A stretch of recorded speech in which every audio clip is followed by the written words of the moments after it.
I built that in to kind of take you down to a quick end here. So these demographic racial transitions that I've shown you are socially real. Okay? And I just want to emphasize to you that they are constructed by the political and economic processes in which they exist. But they have been met with white fear among white populations.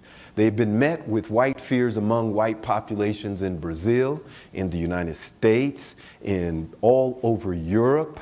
That is people, and this is what, so there's a group of social psychologists, and this is just some of the work that they've done or been doing in the last decade or so. And they have been asking people this question: how do you feel, which is interesting to me because I'm a demographer, and demographers usually didn't ask this question, but they've been asking this question. How do you feel about the future of the population growth in the country? How do you feel about that?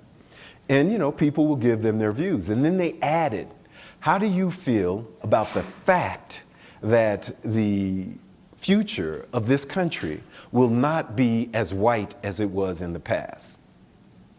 And when they ask them those two questions, one question, people don't have a problem with population growth. Okay, some of you may think they should have a problem, because you may have a whole thing about the fear of population growth.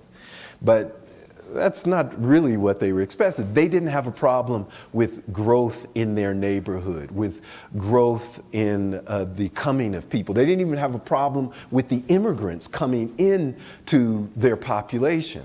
What they had a problem with is when those immigrants were different, when those immigrants were culturally different, when those immigrants were religiously different, when those immigrants did not pose to be a group that could be integrated within their particular group.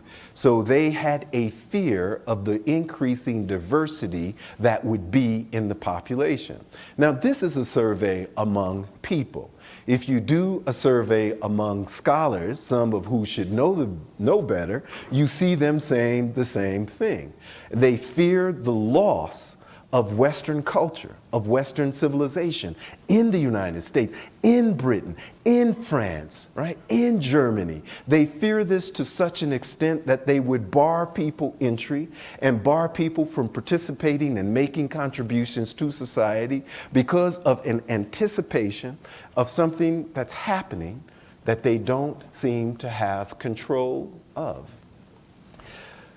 So for me, that's a problem, this fear of this fear of the growing diversity of the population in those spaces where people have thought of the civilization being grounded in one particular culture.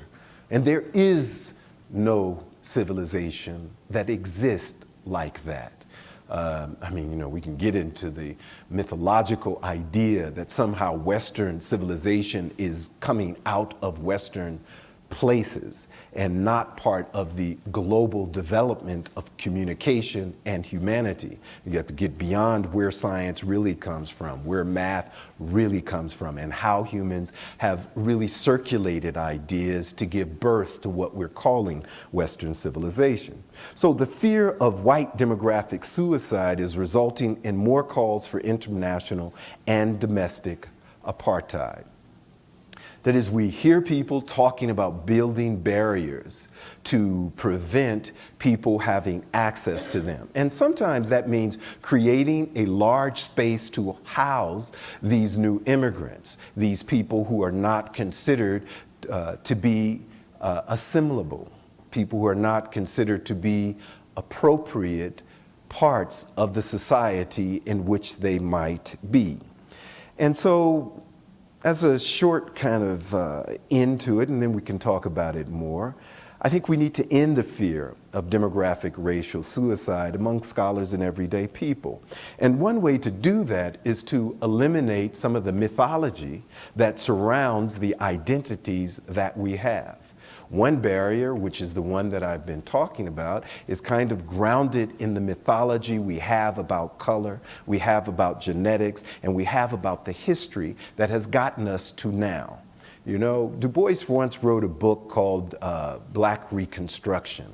And in the first chapter, it was on the black worker. The first chapter was on the black worker. In this book, he argued this: we've had the wrong idea about who built capitalism. Because if you want to know who built capitalism, it should be a question about the workers. That is, who built capitalism. And definitely no plantation owner built the wealth on his plantation. Probably didn't build the house. Probably did not build the bed that he was sleeping in. Definitely did not cook his own food and all of these other things. And he probably was very disrespectful and mean to some of his children.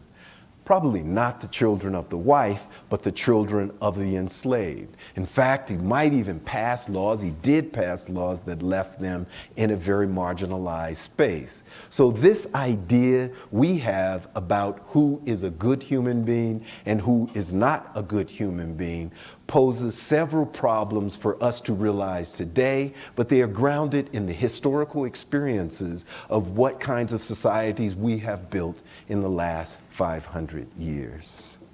Thank you for your attention.